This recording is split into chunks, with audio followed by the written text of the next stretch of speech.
kwirinda kurungika abana mu buhumbu. Tugomba kuko ico gihe byica n'umutwe. Umurindi w'imbanyi mu mashuri uguma uri hejuru. Ku bwanyu ntimubona yuko hari hageze ko abanyeshuri na cyane cyane abanyeshuri b'abigeme baronswa uburyo bwo kwikingira imbanyi zitifujwe hambavu y'inyigisho baronka mu ishuri? Ni cya kindi nari mpejeje kuvuga. Nabuze yuko kubera imyaka baba bafise yuko bataba bazi bamwe n'ibyo bakora, ko tugomba guhasha no guhana abarimu babikora. Byo nivyo.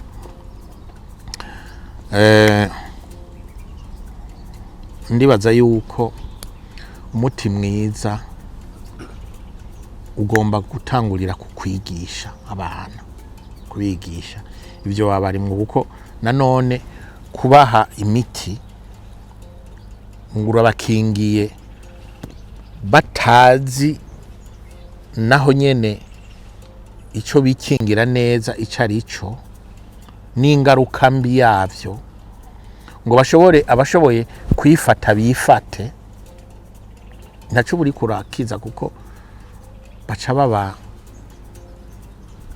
bya bakobwa biriko barayerera. Kandi ivyo navyo no kwica umuco, ivyo navyo no kwica ubuntu abarundi bagomba kuba bafise buri gihe. Nibaza yuko atari yo ngendo, siyo ntumbero ya mbere. Intumbero ya mbere ni ukubigisha neza. Intumbero ya kabiri ni uguhana bajya barimu. Hagaca haza rero ico kibazo mbajije cyo kubaha imiti yo kwikingira. Reka tubanze duheze ivyo bibiri vya mbere, kuko jewe uko ndabibona ntibikorwa neza bikwiriye.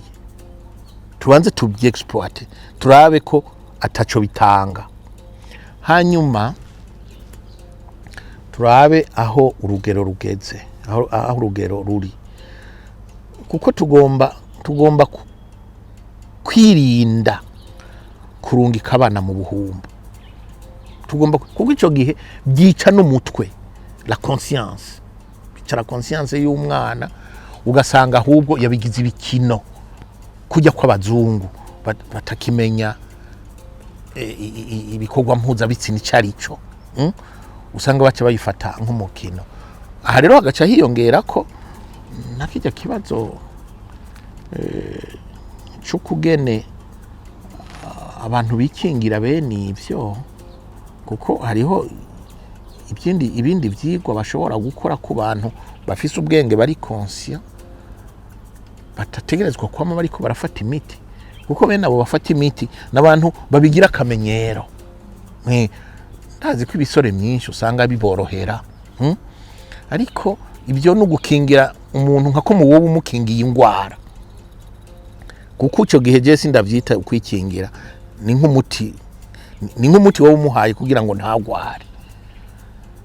Cewe sindabihagaraye ko cane. Ibyo ni ibintu tugomba kuzoharira n'ukuri, tugomba kuzoharira. Ariko intumbero ya mbere kwigisha abana, bwa kabiri guhana abakozi, bwa gatatu kwigisha abo bigeme abari conscient bakaba conscient.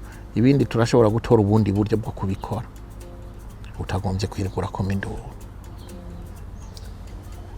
Sibyo no, utagombye kubivugira hejuru, ubu hariho abadashobotse.